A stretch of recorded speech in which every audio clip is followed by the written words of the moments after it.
Petrol की कीमतों में जिस कदर इन्होंने इजाफा कर दिया है, पूरी पाकिस्तानी तारीख में इस तरह इस अंदाज में कभी इजाफा नहीं हुआ।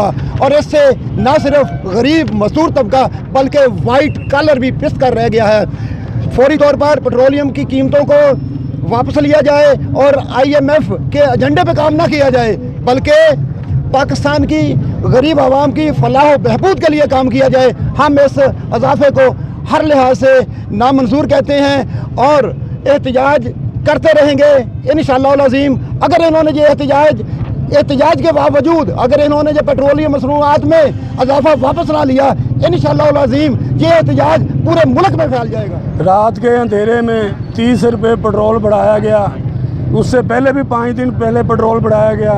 60 रुपये से हमारी गरीब लोगों की, रिक्शा ड्राइवरों की कमर तोड़ के रख दी है। हमारे साथ ये जुल्म है, ज़्यादती है।